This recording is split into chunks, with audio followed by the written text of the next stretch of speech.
And now let's discuss something that seems to be a burning issue. A lot of bank customers are not, or seem not to be happy with some banks at this time. Let's find out, are you afraid of your fund? Is your fund secured? Are you happy with treatment given to you by banks in Nigeria?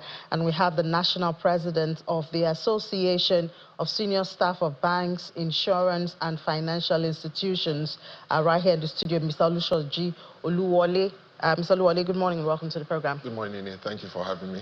Yeah, so some banks' stocks weren't doing well yesterday, and one would just wonder, are customers really not happy? There was a protest by some youths, and you know what's going on around the banks and all of that. And sometimes you just want to ask if the banks are communicating enough with their customers, whether at times like this when sentiments are not all positive, or at times that seem to be neutral, or times when you hear complaints of reversal or incomplete transactions. Would you say banks are communicating enough with their customers? Yes, I would say that banks are doing that quite often. Banks usually send out messages to their customers, advising them on how to secure their accounts, especially at this time where a lot of electronic transactions are going on. Of course, we know how vulnerable people can be in this era of digitization. So banks actually communicate a lot. And beyond safeguarding funds, banks also communicate where they notice one or two things that may be off relating to a particular transaction, or where the banks themselves have issues. They communicate as well, because it's one of the requirements from the regulator that whenever there's a downtime, whenever there's an issue, banks should communicate. I personally know that I receive messages telling me that there'll be some kind of downtime, or there are issues, routine maintenance and all those things. They tell you the time frame, and if it exceeds that time, they also come back to inform you. But in the area of, for instance, I feel that my account has been compromised, it doesn't seem like the bank can really help. I have a personal experience. For instance, I sent money twice. I sent money to somebody, a wrong person, and I reached out to my bank to say, oh, this wasn't the wrong person, can you help me? And they just leave you to yourself. And then in some cases where a phone has been stolen or something, it doesn't seem like the banks can help or will help, in such situations. Yeah, so I'll take the second one first. Banks are only able to know a problem and resolve it if they're informed in a timely manner. So basically, once there's a complaint, like the example you gave, a stolen phone, or you feel that your details have been compromised, you notify them. Of course, they will ask questions to ensure that they're actually dealing with the right person. And once that happens, the banks immediately place restrictions on that account. That is what is expected, and that is what usually happens to be able to safeguard those customers. But if they do not have information, there is no way that they will know that there has been some kind of... Because the fund was moved from one bank account to another. They cannot help in that, because they also have, we have BVNs and all kinds of security. Yeah, so in terms of that, yes, they go on trying to follow the money. Do they really? It doesn't look like they do. Oh, yes, we do actually. So in the case of fraud, immediately once your own bank is notified, they notify the other bank. But the experience that we've had is that these fraudsters usually, within minutes, they move from bank A to bank B, from bank B to bank C. It goes on and on and on. It's almost like a vicious circle. But as much as possible, the banks are able to recover what it is that they can recover. Now, taking it back to the first one that you mentioned, where you do a wrong transfer. Yes, once your bank is notified, they notify the other bank.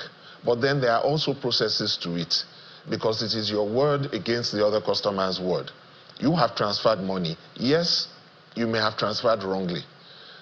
The other customer needs to be notified because that person has to give consent before fund is sent back. And that is on the condition that the person has not utilized the fund. If the person has utilized the fund, then another journey starts from there, trying to get that person to refund. You know, sometimes it's a tedious process, even for the banks, getting the customer to return fund and getting it back. But in cases where the other person clearly admits that the fund does not belong to them, then they do send the money back. Now, the regulators have also understood those challenges, and that's where the BVN thing comes in, because BVN has helped a lot. Where it has been established that that person, that customer who received the fund, either erroneously or took it fraudulently, once it is established, there is a process of watchlisting the person's BVN. And once you watchlist the person's BVN, it simply means that the person cannot operate a bank account anywhere in Nigeria. If you have accounts anywhere, they will be restricted. If you want to open an account, you will not be able to open an account. And of course, you know, you cannot have more than one BVN because your BVN is tied to your biometrics and other data that are personal to you. So what about these talks of people's accounts being compromised, being used, you know, without the notification or attention of the owners? How true is it?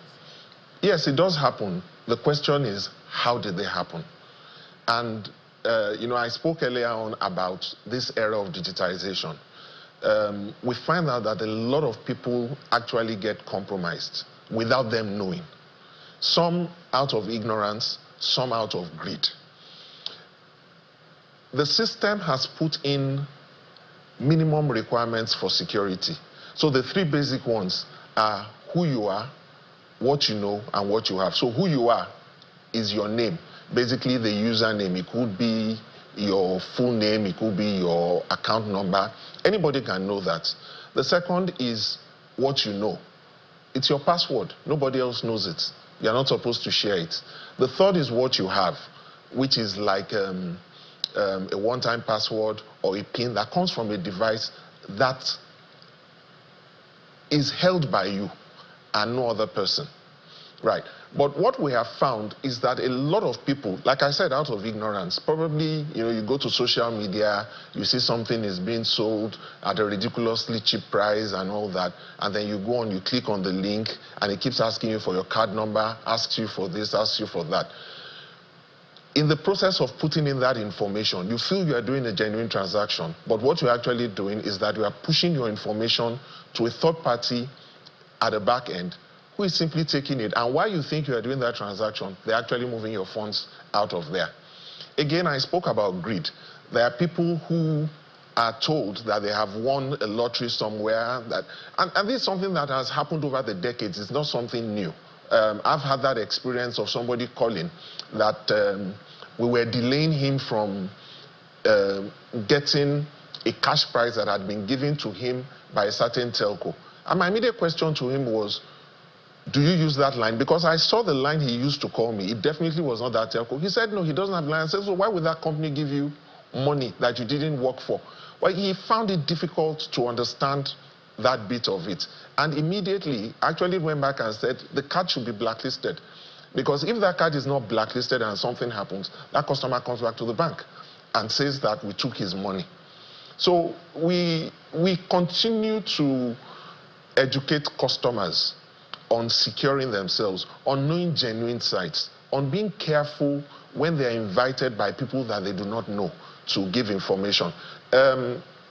Also, we find a lot of people, you know, when you hear that phones are stolen, bags are stolen and all that stuff, phones are not secure, you open diaries inside the bags, and you find all the details of that person written out there, probably because they feel that they may forget. But what they've invariably done is that they have put their personal details out there in public forum. Of course, they are the ones who also use they use details that can easily be guessed. Birth years, birth dates, some even just use 0000, you know, and those are the things that people will test first to see if they can actually be compromised. Because truth is that Using an OTP or a password, for instance, or a PIN, you have 1,000 different PINs that you can use. So why go using something that anybody can guess? So that you remember easily. Exactly. Well, what about, how do you react to this notion that sometimes even the bank staff are compromised and are involved in some of this, compromised transactions that lead to loss of funds? It's not impossible. They exist. Just like you will find in any environment, any business environment, there will always be that one or two people who, either due to pressure or due to preconceived notions, go in there and carry out nefarious activities against the customers. But we cannot use those ones to judge an entire industry. Like I said, in every industry, you will always find one or two of them like that. Organizations go through stringent measures in the process of employing, in checking backgrounds and all those things, but there's still a limit to what you can get. Like for somebody who is under pressure, the person may have come into the institution without any thought of committing any kind of fraud, but falls under pressure, rent, family, friends, peer pressure and all those things, or may have been induced by something that looks very, very attractive. So yes, they do occur. And in such cases, organizations do not waste time once they're able to get them, because all these things also have audit trails. And investigations really, really go on in getting them. And once they are gotten, they are arrested, they are prosecuted. And we found cases where a lot of them have been jailed. And not only have they been jailed, they are dismissed and they are blacklisted, so they can never, ever work in a financial institution. What's the process for a customer who feels that their accounts were compromised?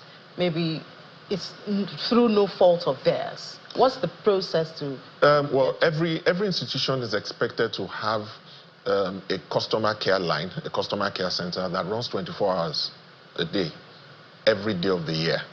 So you could either send an email, you could do a phone call. There are various means of getting to them, or you walk into a branch and it is taken on from there.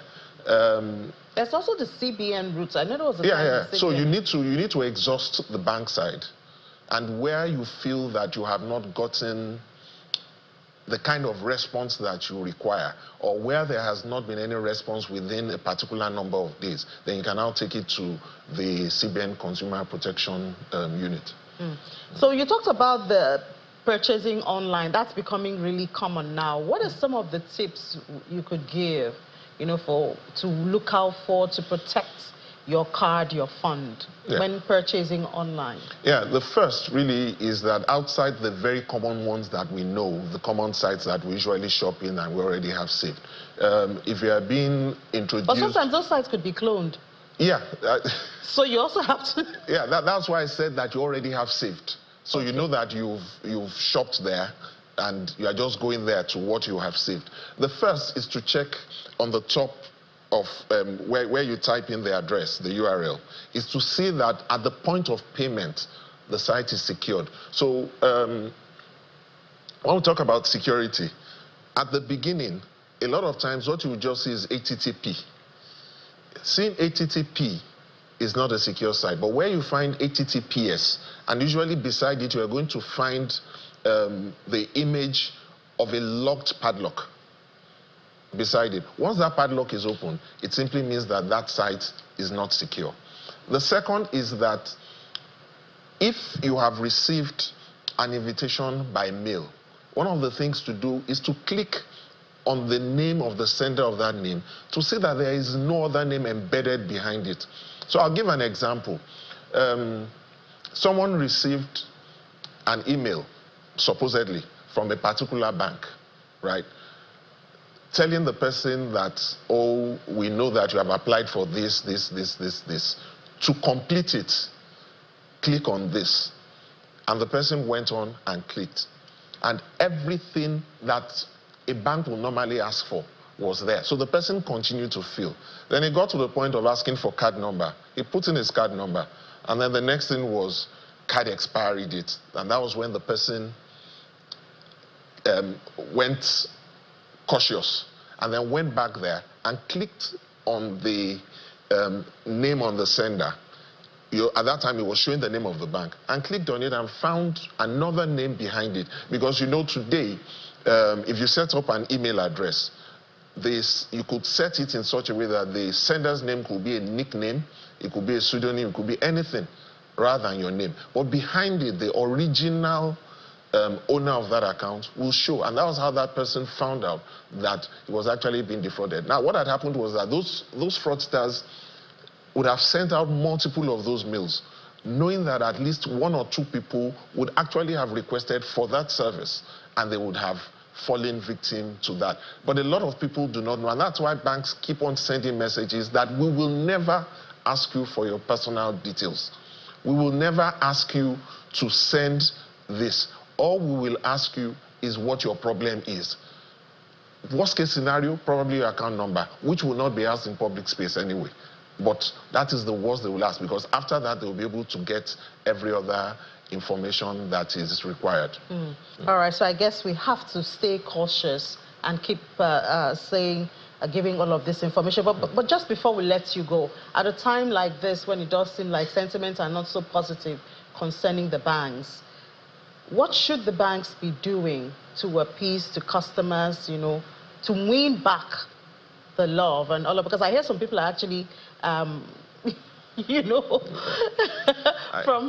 some banks. What should they be doing? Well, banks will continue to campaign and sensitize customers. They do that a lot, and in the past it was just simply using emails and text messages. Today there are various forms of social media that can be used, and the banks continue to do that regularly. But as staff of banks, we also owe that duty to go around to educate people, because I found myself in different fora where these things come up. It even goes beyond the securing of funds, coming to charges, coming to this, coming to that. And I try as much as possible to sit them down and explain to them, for them to understand each area where they have shown concern.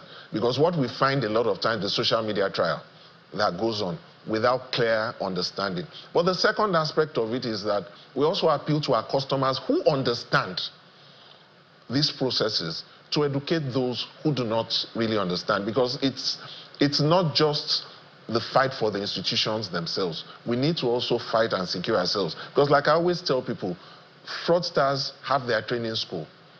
They're in school every day. They are 5-10 steps ahead of everybody.